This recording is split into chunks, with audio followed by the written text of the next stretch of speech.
Et c'est la pratique de l'auto. Le moteur 1,6 litre essence conçu en commun par Peugeot, Citroën et BMW est l'un des plus vendus en Europe. On le croyait fiable. Et voilà, Jean-Rémy Macquia, voilà que certains automobilistes rencontrent des soucis.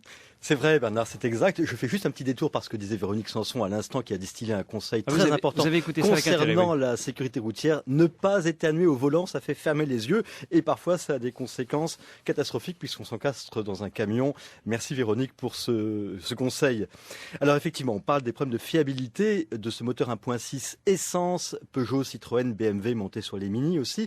Ce n'est pas une épidémie d'envergure, c'est vrai, une hécatombe comme on pu les connaître, les moteurs 1.5 DCI de Renault monté sur les Scénic de 2003-2004, mais on en est quand même à une certaine répétitivité d'un défaut technique qui affecte le fonctionnement normal de ce moteur 1,6 litre, moteur que vous retrouvez donc sur des Citroën C3, C4, C5, DS3 et maintenant DS4, mais aussi des Peugeot 207, 308, 3008, 508, 5008, ainsi que sur toute la gamme des Mini. Et que se passe-t-il sur ce moteur ? C'est un souci sur la chaîne de distribution, la chaîne métallique de distribution. C'est justement un choix technique qui est adopté à la place d'une courroie en caoutchouc pour éviter tout risque de rupture intempestive qui a des conséquences désastreuses sur le moteur.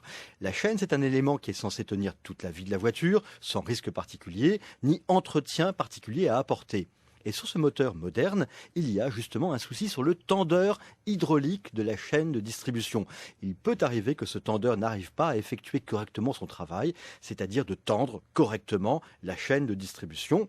Et qu'est-ce qui arrive lorsque vous avez une chaîne de distribution mal tendue sur votre moteur ? Je vous pose la question, Jean-Rémy, qu'est-ce qui arrive ? Eh bien d'abord, premier symptôme, vous entendez un bruit métallique, surtout à froid, au démarrage. Au début, ce bruit disparaît lorsque le moteur monte en température. Là, normalement, il faudrait déjà être en alerte et consulter un représentant de la marque.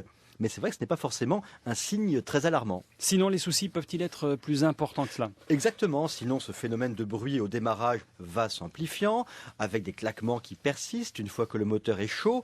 Et là, les choses peuvent s'envenimer. Vous avez un moteur dont la chaîne de distribution est mal calée, ce qui dérègle le rythme de levée des soupapes. C'est ce qu'on appelle un décalage dans la distribution. Décalage d'abord léger, et puis qui s'amplifie. Et au final, vous avez un moteur qui fonctionne de moins en moins bien, avec même des pertes de puissance.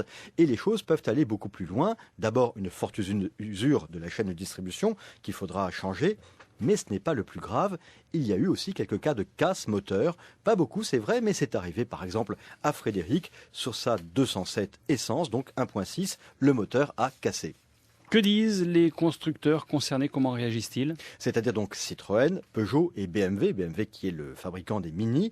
D'abord, en usine, ce tendeur de chaîne a été modifié l'an dernier en 2010, ce qui signifie que ces dernières productions de ce moteur sont a priori plus fiables. Quant aux explications techniques, aux commentaires apportés par les marques, les constructeurs concernés minimisent l'étendue du problème. En après-vente aussi, les attitudes diffèrent entre les trois marques. Le remplacement du tendeur revient à 180-200 euros. S'il faut changer la chaîne, c'est une opération qui coûte 700 à 950 euros. Et toutes ces opérations curatives ne sont prises en charge que partiellement par les marques. Et encore, après que le client a fait une demande au service après-vente et souvent après qu'il a plutôt pas mal insisté pour être indemnisé. Mais les prises en charge ne sont que partielles et concernant les casses de moteur, même si ces casses ne sont pas très fréquentes, elles surviennent quand même sur quelques voitures, notamment celles les plus puissantes où ce moteur est doté d'un turbo, par exemple sur des 308 THP, des Citroën C4 THP ou des Mini Cooper S. Et lorsqu'il y a hors garantie un moteur à changer, le remboursement non plus n'est pas total. Voilà pour ces moteurs, Jean-Rémy Macquia. Il nous reste un peu plus de 30 secondes. On peut parler peut-être du prix des réparations en ligne ? Oui, c'est nouveau, ça s'appelle VA France, c'est un site qui vous permet d'évaluer le montant des réparations et des interventions mécaniques, quelles qu'elles soient, sur votre voiture. Pour 1,08 €, ce qui est relativement modique, vous pouvez faire établir des devis pour des interventions de garage, devis qui prennent en compte le tarif des pièces du constructeur, bien sûr, le temps préconisé pour les remplacer, ainsi que le coût de la main-d'œuvre dans votre région. C'est un excellent moyen pour cerner, avant d'aller dans un garage, ce que peut vous coûter telle ou telle opération, pour faire jouer la concurrence et comparer les différents devis. Et c'est aussi un bon moyen pour